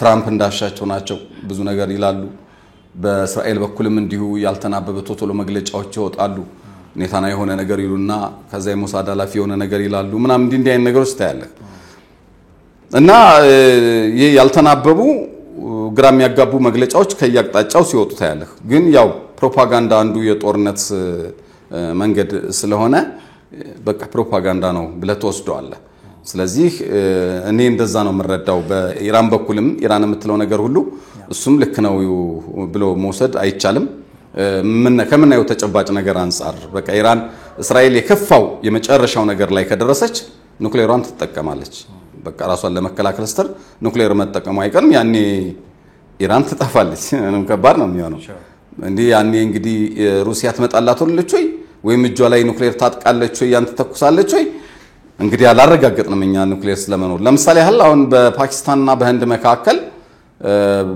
አሁን እሳቸው ዶናልድ ትራምፕ ሰላም አምጥቻለሁ ምናምን ብለው አወራል የፓኪስታኑ መሪ ግን ኧረ ተው እንጂ ምናምን ትራምፕ እንዴ እሱ ማይመጡት ምንም ነገር የለም እኛ ሰላሙን ያመጣልን የታጠቅነው ኑክሌር ነው ሁለታችንም ስለምንፈራራ የሚል ነገር ነው በወቅቱ የተሰጠው ምላሽ እና ህንድ ልትመታት ነው ፓኪስታንን በኑክሌር ተብሎ ቢታሰብ ፓኪስታንም ታጨሳታለች ታጥቃለች ሁለቱም የሁለት ሚሳኤል ልዩነት ነው ያላቸው 170 እና 172 ነው የታጠቁት እና እነዚህ ሀገራት አሁን እንደሚጠፋፉ ይታወቃል በኢራንና በእስራኤል መካከል ግን ያለው ሌላ ነገር ነው ማለት ኢራን ስለመታጠቋ ኑክሌር እንዳትታጠቅ አይደለም የሚሉት አሁን እንዳትታጠቅ ነው የሚሉት ስለዚህ በጣም የመጨረሻ የመጥፋት አደጋ እስራኤል የሚገጥማት ከሆነ ግን አንስታ ታጨሰዋለች ኑክሌሩን ምንም ጥያቄ የለው አሜሪካም የምትጠብቀው እሷን ነው እስራኤል ባይኖራት እንኳን አሜሪካ ታረጋዋለች እስራኤል ትጠፋለች ብላ ካሰበች ታረጋዋለች ኢራንን ታጠፋታለች እና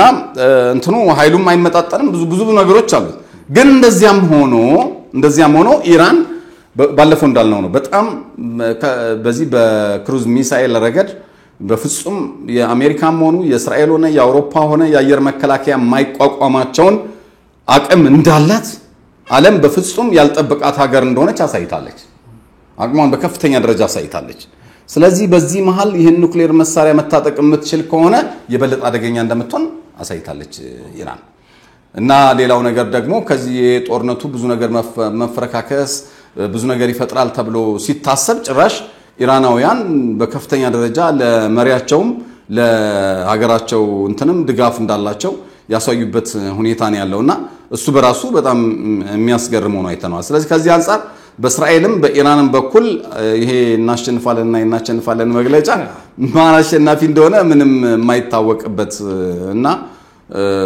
ያው ውድመት ብቻ የታየበት የሁለቱ አቅም ምንድነው የሚለውን በንጽጽር ለማየት የተወሰነ ነገር ሁሉም እንዲኖረው ዓለም አቀፉ ማህበረሰብ የየራሱን ነገር እንዲወስድ ያደረገ ነገር ነው ያየነው ብዬ ነው ማስበው እና ቀደም ሲል እንዳልከው ሶስት ነገር ነበር ያነሳለኝ ስለ ኑክሌሩም አልተሳካም የእንትኑም አልተሳናም ስለ ኢትዮጵያም የተባለው ነገር እንግዲህ ቤንጃሚን ኔታንያሁ ሌላ ጊዜ መጥተው ሲነግሩን የምናውቀው ይሆናል ምናልባት በዛው የኤርትራን ክስ አንስተን በዚሁ ጋር ተያያዥ ወደ ኢራን ጉዳዮች እንመለሳለን ኤርትራ እንደምታውቀው አሁን ለተባበሩት መንግስታት ድርጅት ኢትዮጵያን ከሳለች የከሰሰችውም እኔ ጋር ውጊያ ለመክፈት ትፈልጋለች ይህንን ለማሳለጥ እንዲረዳት ደግሞ የፕሮፓጋንዳ ስራ ሰፊ የፕሮፓጋንዳ ስራ እየሰራችብኝ ነው የሚል ተከታታይ ደብዳቤ እየተጻፈ ነው ያለው ለተመድ እንግዲህ ባለፈው የዛሬ 15 ቀን ገደማ ከአሜሪካ አካባቢ የሚወጡ መረጃዎች ነበሩ ሁለቱ ሀገራት ሊዋጉ ጫፍ ደርሰዋል የሚሉ መረጃዎች ነበሩ እንዴ የጥንቃቄ መልእክቶች ማለት ነው ግን እኔ በዚያ ደረጃ የሚገለጽ ነገር ያየው አይደለም ማለት ሁለቱ ሀገራት ወደ ውጊያ ይገባሉ የሚል ነገር በእንደዛ አይነት ነገር ያየው ያለው ነገር እንደ ሀገር ተዘጋጃለህ የሆነ ነገር የሚኖር ከሆነ ጦሩ መቼም ዝም ብሎ አይጠብቅም የኢትዮጵያ ጦር ማለት ነው በማንኛውም ሰዓት ዝግጁ ሆኖ ይጠብቃል የኤርትራም ጦር ያው እንደዛው ነው ስለማይጠብቅ ማለት ነው ተጠብቃለህ የሆነ ነገር የሚመጣ ከሆነ እንደ ሀገር ያው መቆም የሆነ ነገር መፈጠሩ ላይቀር ይችላል ከመናየው ነገር አንፃር የሚጓጓዝ መሳሪያ ላየንም የሆነ ነገርም አላየንም ምናምን ግን አልፎ አልፎ እንትን መሰነዛዘሩ አለ ዛቻው ምናምኑ ይሄ በቃ ደካማ አድርጎ ሁለቱም ሀገር እርስ በርስ መገለጻጽም ይሄ ምንድነው መጎነታተል ነው የሚባለው እሱ ነገር ያየን ነው ህወሓት በራሱ ጊዜ ከኢትዮጵያ መንግስት ውጭ ድንበር ከፍቶ ሁሉ ሸቀጥ ወደዛ ይደና እንዲቆም ሁሉ ተደርጎ ነበራል ወደ ትግራይ ሸቀጥ እኮ እንዳይገባ ተብሎ ነበር ወደ ትግራይ እንዳይገባ የተደረገው አንዳንዶች ፕሮፓጋንዳ ይነሱታል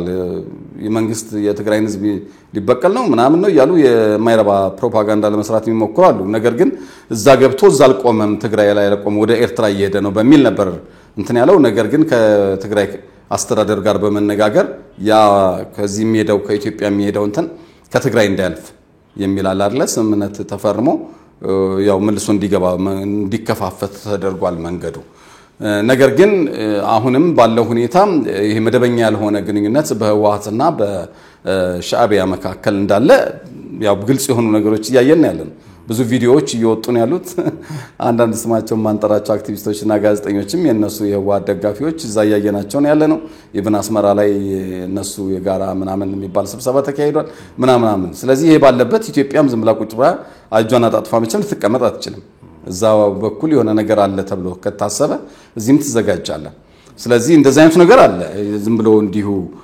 በፕሮፓጋንዳው ረገድ በሁለቱም በኩል የሆነ ነገር አለ እንጂ ከዛ ያለፈ ግን አሁን ወደ ግጭት ሊገቡ ይችላል በአጭር ጊዜ የሚል ነገር እኔ በግሌ ያየው አይደለም ነገር ግን ኤርትራ እንደዛ ብላ እየከሰሰች ነው ያለችው እንግዲህ እዚህ ላይ ብዙ ለጊዜው ብዙ ነገር ስለሌለን ብዙ ምናልባት እንግዲህ በኢሳያስም በኩል የተነሱ ያሉት ነገሮች ለሰላማዊ ድርድሮች ብዙ ክፍት በሮች የሉም እንግዲህ እያየን ያለናቸው ሁኔታዎች በተለይ ኢሳያስም ከሚያረጋቸው ነገሮች ጋር በተያያዘ በሰላማዊ ድርድር በሆነ መንገድ የባህር በሩንም ለመጠቀም እና ሌሎችም ሰላማዊ ግንኙነቶች ለማድረግ በሚያስችል ጥሩ ግንኙነት ላይ አይደለም ያለው እውነት ለመናገር የኢትዮጵያ መንግስት ከኤርትራ መንግስት ጋር ከዛ ባሻገር ቅድም እንዳልከው የህወሓት የድሮውን በለው ወይስ ብቻ የህወሓት የቀድሞ የህወሓት ምክንያቱም ከኢትዮጵያ ምርጫ ቦርድ ተሰንጥቋል ወደለት የኢትዮጵያ ምርጫ ቦርድም አላገኘም እንትኑ ስሙ ተሰርዟል እንደምታውቀው ኤኒዌይስ እነሱም እንግዲህ ኢሳያስ መንግስት ጋራ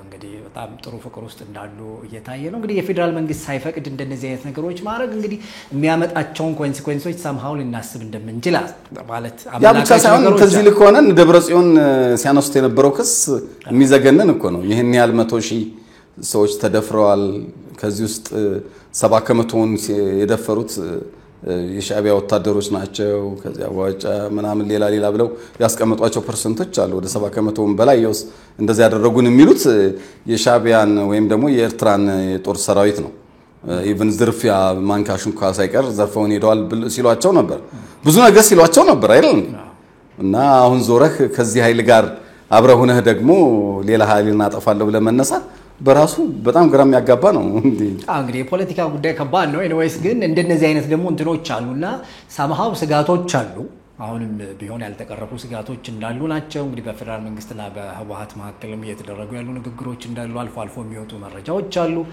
እንግዲህ እነሱ ነገሮች ትክክለኛውን መስመር ካልያዙ ቀጣይ ጉዳዮቹ ከኢሳያስም አምባገነንነት ጋር ተያይዞ ከዛ ባሻገር ያው የመርህ ሰውም ካለመሆን ጋር ተያይዞ ፕላስ በሌላኛው በኩል ከግብጽ ጋራ ምናምን ከሱዳንም ጋር ጭምር የሄዱባቸው ርቀቶች እንደነበሩ እናስታውሳለን እና እነሱ አይነት ነገሮች በሁለቱ ሀገራት መካከል እንደው ሰላም ነው ልንል የምንችል አይመስልኝም ያለው ሁኔታ ምናልባት በቋፍ ላይ ያሉ ነገሮች ስላሉ እነሱ ነገሮች ተባብሰው ወደ ሌላ ነገር ሊቀጥል ይችላል ይሆን የሚል ስጋት የሚያጭሩ ነገሮች አሉ ለማንኛውም ሰላም እንዲሆን እንመኛለን ሌላኛው ሐሳብ እሱ ስለሆነ የተነሳው ነው ያው አዲስ ነገር ሲኖር የሚጨመር ነገር ሲኖር ተመልሰን እንመጣለን ያውኛ ለኢትዮጵያ የምንመኘው ሰላም ነው አጠቃላይ ለምስራቅ አፍሪካም ለዓለማችን ግን የሚኖሩ መረጃዎችን ይዘን መምጣታችን አይቀርም ምክንያቱም ዓለም አቀፍ ጉዳይ ብቻ ያወራን ኢትዮጵያን የሚመለከት ጉዳይ ግኖር ስለናረግ የምንችልበት ምክንያት ስለሌለ ማንሳታችን የማይቀር ነው የሚሆነው ከዚሁ ጋር ተያይዞ ከኢራን እና ከእስራኤል ጋር ተያይዞ ደግሞ አሁን ላስት ላይ ዛሬ ጧት ይወጣ አንድ መረጃ አለና ቀጣዩዋ ኢራን ቱርክ ትሆናለች የሚል መግለጫ በእስራኤል የጦር መኮንኖች በኩል እየተሰጠነ ያለውና ዝም ብሎ የሚሰጥ አይመስለኝም ይሄ መግለጫ ማለት እንደምታውቀው ባለፈው ቡፋ ነው ምናምን ብለን ነበር አይደል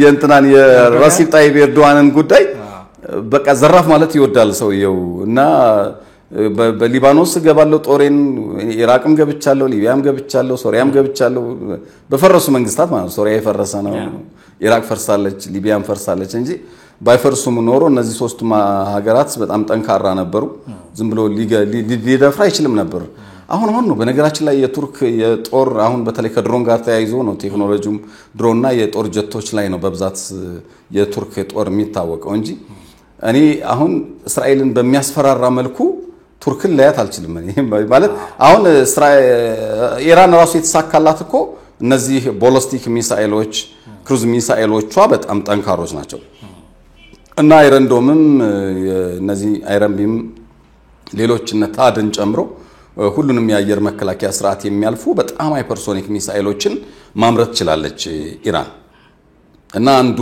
ባለድል ያደረጋትና አሁን አቅም ተለካክታ ወደ ሰላም ድርድርም ያመጣቸው ጉዳይ የሃይፐርሶኒኮቿና ምናምኖቿ ጉዳይ ነው ቱርክ በዛ ደረጃ አለችም ያ በድሮን ትታወቃለች በጦር ጀቶች ደግሞ ጦር ጀቶች እየሰራች ነው ያለችው ነገር ግን በዚህ ደረጃ እስራኤልን እኔ አይመስለኝም አንተ እንዴት ነው የምታያት ቱርክን እንደው እንዳልከው ነው እኔም እንደሱ ነው ማስበው ማለት እንግዲህ ቱርክ ለራሷ ያላት ግምት ፕላስ አውሮፓ ላይ በተለይ ደግሞ ለአረቡ ዓለም የቀረበች ከመሆኗ ጋር ምናምን ተያይዞ እንግዲህ እነዚህ በተለይ አረብ ሀገሮች ላይ የኔ ቀድም አይነት እሽቅድምድሞች እንዳለ ታውቃለህ ማለት ማን ነው እስቲ እነዚህ አረብ ሀገራቶች ላይ የሳውዲን ጨምሮ ከዛ እነ ኳታርን ከዛ እነ ኢራንን ምናምን ጨምሮ ማን ነው እስቲ ያለው አይነት ነገር የሚል ያው አካባቢ ላይ እኔ ነኝ አይነት ለማለት የሚደረግ እሽቅድምድሞች እንዳለ እናውቃለን ከሱ ጋር በተያያዘ ቱርክ እሱን መሆን ትፈልጋለች ከዛ ባሻገር ኤርዶዋን እንደምታውቀው አምባገነን መንግስት ነው ምክንያቱም ቱርክ ውስጥ ምርጫ እንዳይካሄድ ፕላስ በተወሰነ መንገድ ተቃውሞ ሲገጥመው በጣም በርካታ እርምጃዎች ወስዶ ነው ጸጥ የሚያደርገው በመቶ ሺዎች አስሮ ያውቃል ያን የተቃውሞ ጊዜ ስለዚህ እሱን አይነት ቴንደንሲ ታይበታል ማለት አምባገነን ነው የሚለው ነገር ታይበታል እንግዲህ አምባገነኖች ጸባይ ደግሞ እንደምታውቀው ምንም ሳይኖራቸው ማለን ይላሉ ከዛ ባሻገር ምንድነው እኔ ብቻ ነኝ አይነት የሚለው ነገር ለማሳየት የሚሄዱበት ርቀት ቢኖራቸውም ባይኖራቸውም ማለት እሱን አይነት ነገር ታያለህ እንጂ ከእስራኤል ጋር በዛ ልክ አለ የጦርነት መሄን ያህል እንትን አላቸው ብላቸው አይደሉም ልምዱ አላቸው ድሮ እስራኤልን ወረዋል ያው በእንትን ዘመን ጊዜ የቆየ ታሪክ ነው ያው የቆየ ረጅም ጊዜ ታሪካቸው ነው እንግዲህ ከፐርሺያ ጋርም ተያይዞ ምናምን የሚነሳ ታሪክ አላቸው ወደ ኋላ የሚጠቀስ ግን እስራኤል እንደዚህ ራሷን አደራጅታ ከዛ ባሻገር ባልነበር ያቺ እስራኤል አይደለችም አሁን ያለችው አሁን ከባድ ነው እሱ እንደዛ በሆነችበት እንትን ላይ ቱርክ እንትን ትላለች እኔ ፍርሃቷን ነው ምክንያቱም አስቀድመንም ስናነሳ የነበረው ነገር ምንድነው በቃ እኛ እኮ በቃ የጦር ከለላችን ምናምን በቃ አስተማማኝ ጋሻና ያለን ምናምን ነው ከማለት ነው የጀመረችው which means ፍርሃቷን እናጠቃለንም ሳይሆን እንከላከላለን የሚለው ነው እንትን ፍርሃቷን ነው የተነፈሰችው መጀመሪያም እኛ እኮ መከላከያችን ምናምን አይነት ነገር ነውና እንግዲህ ምንድነው ምን ያለበት ምን አይችልም አይነት ነገር ነው እንትኑና ዘላይ አይችልም እንደሱ ሆኖ ነውና እሱን ታያለህ እንጂ በዛ ረገድ እስራኤልም ማስፈራሪያዋ ቀላል አይደለም ለቱርክም ያውቁታል እስራኤሎች ምክንያቱም የእንትኑ ጊዜ የሊባኖሱ ጊዜ ያዛቻ ስኪዮንድ ነው ያሉት እና ቤንጃሚን ኔታንያሁ ራሱ ያሉት እንደ ሳዳም ሁሴን ከጉርጓድ ውስጥ ነው አስክሬን የሚወጣው ነው ያሉት የአንተናን የኤርዶጋንን እንደ ሳዳም ሁሴን ከቱቦ ውስጥ ተጎትተህ ትወጣለህ ቱርክ ደግሞ እንደ ኢራቅ ትፈራረሳለች እስኪ ወንድ ሞክሩ እስኪ ወንድ ወታደር አምጣና እስኪ ያስገባ ሊባኖስ ነው ያሉት አላስገባም እኔም በፊት ሰራ አራዳ ዴሊ በፍጹም ምን አይመስለኝም የቱርክ ጦር ሂዶ ያውም እንትና ብሎ ለሐማስ ለሂዝቦላህ ብሎ ጦሩን እዛ አስገብቶ በቀጥታ በማያስገባው ጉዳይ ለዚያውም እስራኤል ጋር ሄዶ ይዋጋል ብዬ አላስብም ብዬ ነበር ማወራው ምክንያቱም ቀላል አይደለችም እስራኤል እኔ ድምጥማጡን ተጣጣፈው ነው የሚመስለኝ በጣም ይቅርታ አድርግልኝ እንትን ያልኩኝ አይደለም እኔ የሆነ ባያዝድ የሆነ አቋም ይዤ አይደለም ግን እንደው በመናየው ልክ እንትና ልካቸውን ማየቱ በጣም እንትን ነው እስራኤል በተለይ በአየር ኃይል በመስራቅ በአጠቃላይ መካከለኛው መስራቅ ብቻ ሳይሆን ከአሜሪካ ቀጥሎ በአየር ኃይሏ በጣም ጀግኖች ናቸው አየር ኃይሏ በጣም ጎበዞች ናቸው በነገራችን ላይ አብዛኞቹ ኢትዮጵያውያን አብራሪዎች ናቸው አሉ የእስራኤል እነዚህ ቤተ እስራኤላውያን ማለት ነው እና እንደው ቱርክ በዚህ ደረጃ ከእስራኤል ጋር መገዳደር በጣም ይከብዳታል ድራሻም ተጠፋት ነው የሚመስለኝ ግን አዋጭም አይደለም እና አሁንም ቅድም እንዳልከው የፕሮፓጋንዳ ትግል ውስጥ ገብታለች ቱርክና ፍርሃት ያለ ይመስለኛል አሁን ለዚያ ነው ሁለቱ ሀገራት መልስ የተሰጣጡን ያሉት በዚህ ደረጃ ነገሮች ትንሽ በሁለቱም ሀገራት መካከል መፋጠጦች አሁንም እንደቀጠሉ የሚያሳዩ ነገሮች አሉ በሌላ በኩል የትራምፕ የወሰዱትን የቦምብ ጥቃት ከናጋሳኪና ሂሮሺማ የኑክሌር ቦምብ ጥቃት ጋር አመሳስለው ይገለጹበት አለ ግን እንዴት ይገናኛሉ ያኛው ብዙ ህዝብ ያለቀበት በመቶ ሺዎች ያለቀበት ነው እንደገና አማራጭም ጠፍቶ መጨረሻ የተደረገ ነው የሚያደርሰው ጉዳት ይታወቃል ምን ይላል ምናምን ነገር ይሄኛው እንደዛ አይነቱን ቦምብን እንዳይሰራ ለማክሸፍ የሚደረግ ነው እንዴት ነው ሁለቱ ሊነጻጸር የሚችለው አውሮፓውያንም ግራ ገብቷቸዋል በዚህ አስተያየት በነገራችን ደግጠዋል በነገራችን ላይ በጣም ከባድ ድንጋጤ ነበር የኔቶ ስብሰባ ላይ አንደኛ ያው ከዚህ በፊትም እንደምንለው አይገመቴ ናቸው ሚስተር ትራምፕ ምንም አይገመቱ ማለት መቼ ምን እንደሚያስቡ ምን እንደሚያወሩ እርግጠኛ ሆኖ የሳቸው አቋም እንደዚህ ነው ብለህ ልትናገር የምትችለው ነገር አይደለም እሱን ተያይዞ አንዴ እንደውም አሊ ሀሚኒ የገለጿቸው ጥሩ አገላለጽ ሳይሆን አይቀርም ብላለውኝ አሊ ሀሚኒ ትናንትና የተጋነነና የሁሉ ጊዜ የለመደውን ውሸት ነው የተናገረው ነው ያሉትና እንደሱ አይነት ነው በጣም ማጋነን ትራምፕ ጋር በጣም የብዙ ጊዜ ባሁኑ ብቻ አይደለም ከዚህ በፊት በነበረው የስልጣን ዘመናቸው ላይ ትንሿን ነገር አጋኖ የመናገር ምናምን በጣም ከፍተኛ ችግር አለባቸው እና ይሄኛው ጸባያቸው ወደዚህ መጥቷል የሚለው ነው ልታይ የምትችለው እንጂ ከሂሮሺማና ናጋሳኪ ጋር በጭራሽ አሊያ የሚነጻጸርም አይደለም ከዛ ባሻገር አሜሪካ የምትኮራበትም ጉዳይ አይደለም ነገራችን በሂሮሺማና ናጋሳኪ ያደረገችው ጉዳይ ላይ በጣም ትልቅ ያን በማድረጋችን ሁለተኛ ዓለም ጦርነት ቆሟል ጃፓን ተሸንፋለች እውነት ነው እሱ ጃፓን ተሸነፉ ጃፓኖችና በቃ ንጉሳችንን አትንኩ ቢያንስ ንጉሳችንን አትንኩብን እጅ እንሰጣለን አለ የጃፓን ጦር መጀመሪያ እኮ የመጀመሪያው ኑክሌር ሲጣል እጅ ስጡ ተባሉ አንሰጥም አሉ በቃ የመጀመሪያው ከተማ ሲመታ እጅ ስጡ ሲባሉ አንሰጥም አሉ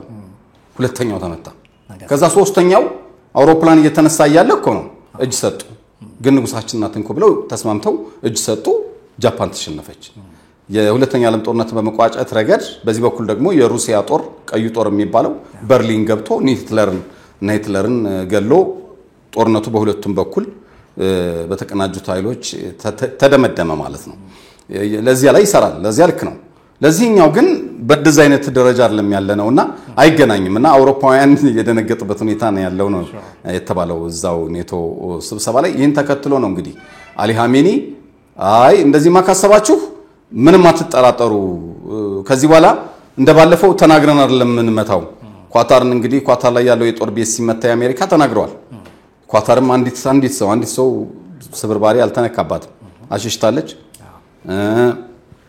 አሜሪካ ሙሉ ጦር እንግዲህ ከ10,000 በላይ እዛ የኳታር የጦር ቤዝ ላይ ከ10,000 በላይ ወታደር አላት ብዙ የጦር ጀቶች ነበሩ ሁሉም እንዲሸሹ ተደርጓል 41 ሰው ብቻ ነበር ላይ የነበረው ዝም ብሎ የተለያየ ቦታ ላይ የተቀመጠው ማለት ነው አንዱስ ነው ሁለተኛው የተተኮሰው እንትን ብዙ ጉዳት የሚያደርሱ እንደነዚህ ክሩዝ ሚሳኤል አይደሉም መለስተኛ ሚሳኤሎች ናቸው ብቻ መተኮስና ምላሽ እንደሚሰጡ ማሳየት ነው የፈለጉት አላል ምላሽ ሳይሰጡ ቀሩ እንዳይባሉ ማለት ነው እንጂ ያን ያለ ከፋ ጉዳት የሚያደርስ አልነበረም የተደረገው አሁን ግን መልሰው ዶናልድ ትራምፕ እንዳሉትም ቦምብ የሚጥሉ ከሆነ ምንም ለማንም አንናገርም ይሄን አደረግን ይሄን ብለን አይደለም እናወድማለን በከፍተኛ እንትን እና በፍጹም እንዳያስቡት የሚል ማስጠንቀቂያ አሊ ሀሚኒ ዛሬ ማለዳ ላይ ሰጥተዋል ስለዚህ የበለጠ ባለፈው እንዳልነው ይሄ የቆሰለ አንበሳ ሆኖ የመምጣቱ ነገር እየታየ ነው ያለው ከዚህ ጋር ተያይዞ እንግዲህ ቀደም እንዳልነው የአየር ኃይል ክፍተት ነው ያለባት ኢራን ስለዚህ ይሄንን ከፍተኛ የአየር ኃይል ክፍተት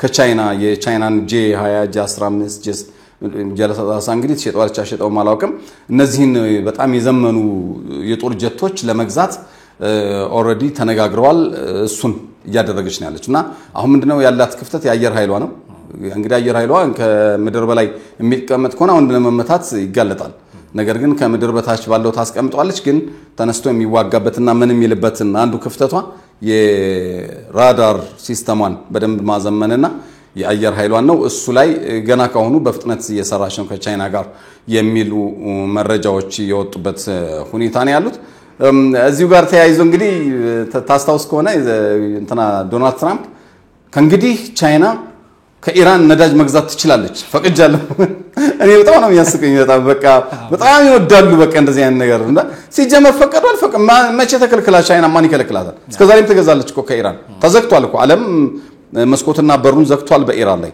በሩሲያ ላይ ዘግቷል አይደል መላው አውሮፓ ማቀብ ጥሎ ባለፈው እንዳልነው በ3 እጥፍ በ4 እጥፍ ነው ነዳጇን እየሸጠች ያለችው አይደል ቻይና ግን ቀጥ ብላ መገዛው የሩሲያ ነዳጅ ቻይና ነች ቋል ከግማሽ በላይ ከዛ ቀሪውን ህንድ ነበረች መገዛው ከዛ ህንድ ትገዛታለች ወስዳ ለአውሮፓ እንደገና በብላክ ማርኬት ይሸጥላቸዋለች እንዶች ታውቃለህ አስማት ናቸው ይሄ በንግድ እንትን ላይ ምናምን በጣም የሚገርሙ ናቸው ነገራችን ላይ ከነሱ ጋር መስራት በጣም ከባድ ነው አስማት ነገር ናቸው ገንዘብ ምናምን ያምታቷል ምናምን በመቆጠብ ይታወቃሉ 70% አያጠፉም ገንዘብ ህንዶች በአለም ላይ በጣም ቆጣቢ የሚባሉ እንትኖች ናቸውና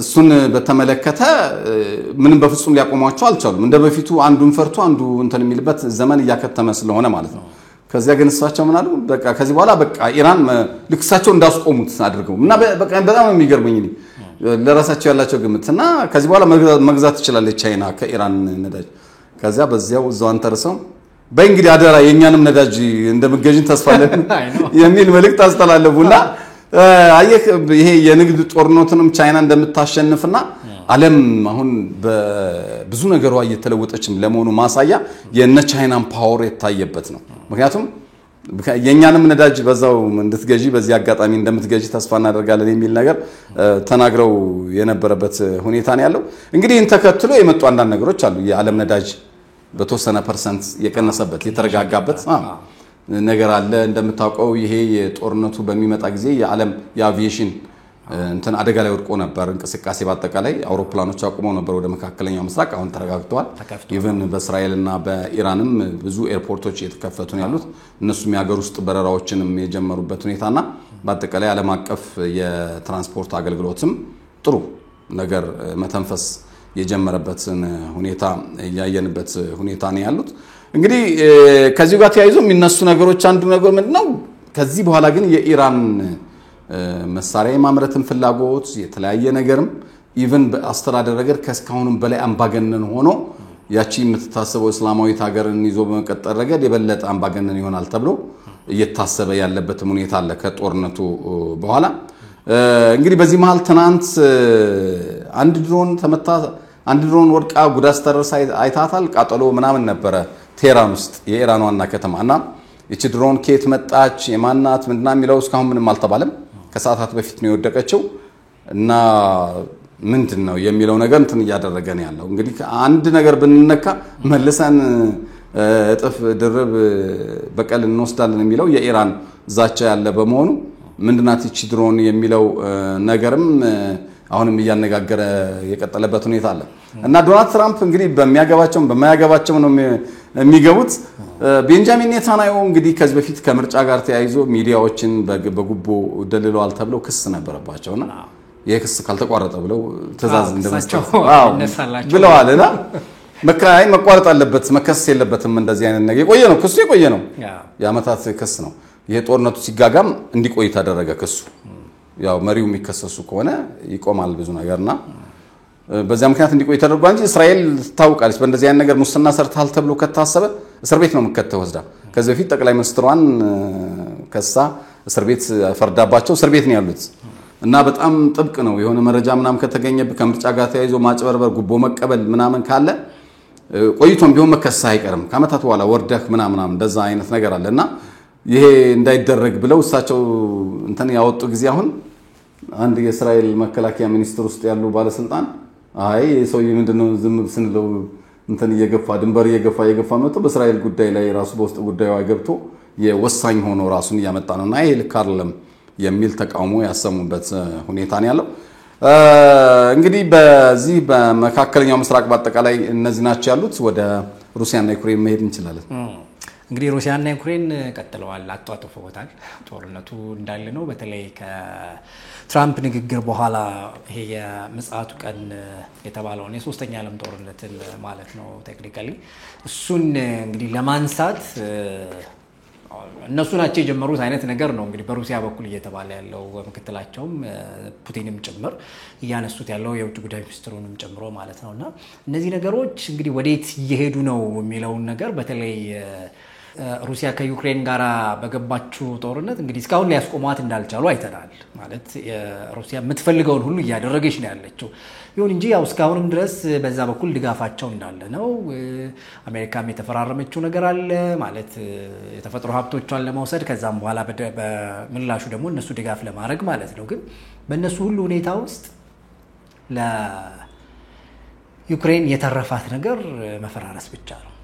ይሁን እንጂ ይሄንን ተከትሎ በቃ አሁን ኔቶ ለሚያደርገው ነገር ማለት ያው ኔቶ ከጀርባ ሆኖ እንደሚረዳ ይታወቃል በግልጽ እና እሱን ለሚያደርገው ነገር እነሱም እናዋጣለን ሲሉ እንግዲህ በቃ እናንተማ ካላችሁ አይነት ነገር ብለው ጭራሽ ፑቲንን ወደ ማስጠንቀቅ አይነት ነገር መጥተዋል።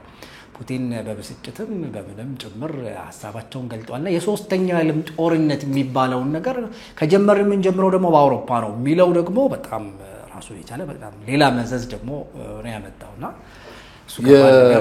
የአሜሪካ ምርጫ በነገራችን ላይ ከተካሄደና ትራምፕ ሁለተኛው የስልጣን ዘመናቸው ከጀመረ አመት ሆናቸዋል።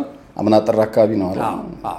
እና ተዚህ ልክ ሆነ ከምርጫው በፊት በ24 ሰዓት ውስጥ አስቆመዋለሁ ነበር ያሉት እና ብዙዎች እንዴት አድርገው የሚለው ያው ብዙ አጠያያቂ ነበር።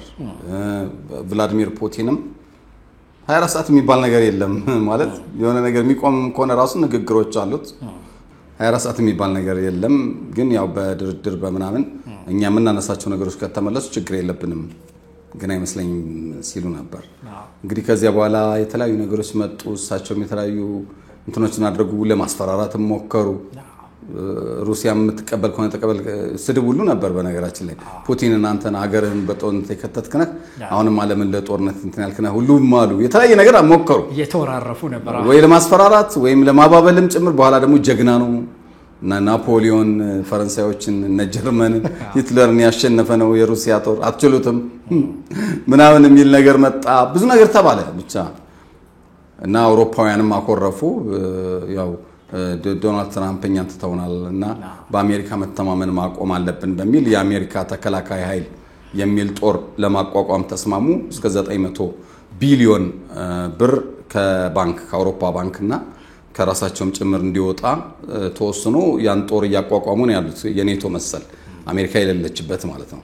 እና በዚህ መሃል በፍጹም ዩክሬንን ግን መደገፋችን አናቆምም ተብሎ ዋነኛ ጠላታችንም ሩሲያ ናት። ስለዚህ ጠላትነቱ አለ፣ ጦርነቱ ማስፈላጊ ከሆነ ይቀጥላል በሚል ዝግጅቱ ቀጠለ። ነገር ግን ትራምፕ የነበሩት እስካሁን ድረስ ከፑቲን ጋር ነበር የነበሩት። ለአውሮፓ ጀርባቸውን ሰጥተው ነበር። በእርግጥም አሁን ከዚህ ከመካከለኛው ምስራቅ ከባለፈው ቦምብ በኋላ የመጀመሪያው ኔቶ ላይ ስብሰባ ተሳተፉት በቀደም ነው። አሁንም እየተሳተፉ ነበር እና በጣም አስደንጋጭ ያልተጠበቀው አይጠበቀው ትራምፕን አገኘናቸው። እንግዲህ አሁን እንግዲህ ከባዱ ነገር እንግዲህ ራሻም እያስፈራራች ያለችው ነገር በጣም እና አይገመቴው ዶናልድ ትራምፕ ተከስተዋል አሁን እና እንዲያውም ከጆ ባይደን በላይ አሁን የዓለምን ጦርነት ይበለጠ ሊያፋፍሙት በሚችሉበት ሁኔታ የመጡበት ሁኔታ አለ። እንግዲህ እስካሁን የነበረው ሰላማዊ ሰው መስሎ ሲታዩ የነበሩት የተለያየ ምክንያት ነው። አንዱ የኖቤል ሽልማትን በጣም ይመኛሉ። አሁን ላይ እንደሚሰማው ከሆነ ከዘንድሮ የኖቤል ሽልማት ውስጥ ዶናልድ ትራምፕ የሉበትም የሚል መረጃ እየወጣ ነው ያለው። ይሄ በጣም ተስፋ ሊያስቆርጣቸው ይችላል። ስለዚህ ከሌለውበትማ ብለው እንዲያውም የበለጠ የሚያጋግሙት ነው የሚመስለኝ። በሌላ በኩል ደግሞ የኔቶ ስብሰባ ላይ አባል ሀገራቱ 5% ለማውጣት ተስማምተዋል። ስለዚህ አድንቀዋል። እናንተ ቆራጦች ናችሁ ምናምን ብለው ነው በፍጹም ባልጠበቁት ሁኔታ የኔቶ አባላት ራሱ እስኪደነግጡ ድረስ ማለት የትኛው ትራምፕ ናቸው እስከዛሬ የነበሩት ታዲያ ምናምን ብለው እስኪገረሙ ድረስ በቃ እናንተ ጀግኖች ናችሁ፣ በቃ ፑቲንን ልኩን ታስገቡታላችሁ። ከዚህ በኋላም ደግሞ አልፎ ከዩክሬን ወደ ሌላ ነገር የሚሄድ ዓላማ ካለ ተውኔ ነው የሚዋጋው ሁሉ ብለው አስደንጋጭ መግለጫ የሰጡበት ሁኔታ ነው ያለው። እና ለዩክሬን ያው የሚሰጠው ድጋፍ ይቀጥላል። ነገር ግን ከዩክሬን ባለፈ በቃ ሩሲያን ለመታገልና ለመዋጋት ጭምር የሚዘጋጅ በጣም አስተማማኝ ጦር መገንባት አለብን፣ አንድነታችን የበለጠ ተጠናክሮ መቀጠል አለበት የሚል በጣም ጠንካራ አቋም ላይ ነው ኔቶ የደረሰውና አስደንጋጩ የጦርነት በር እና ዶሴ ተከፈተ። ነጋሪቱ የተመታ ነው የሚመስለው። ወዲያውኑ ትናንት አይተህ ከሆነ ሩሲያ በቭላዲሚር ፑቲን እና በሰርጌይ ላቭሮቭ የውጭ ጉዳይ ሚኒስትሯ በኩል መግለጫ ሰጥታለች። አንዱ መግለጫ ዋነኛው ጠላታችን የአውሮፓ ህብረት ነው የሚል መግለጫ ወጥቷል። ስለዚህ ሶስተኛው ዓለም ጦርነት ኦሬዲ ከዚህ በፊት እነሱ ነበሩ የጀመሩ መጫወቻ ሲያደርጉት የነበረው እኛም ጭምር አብረናቸው ነበርን። ያ እንግዲህ ሁለተኛው ዓለም ጦርነት በመከላከል ረገድ ማለት ነው ሲጫወቱ ነበር። አሁን ግን ጨዋታ አይደለም።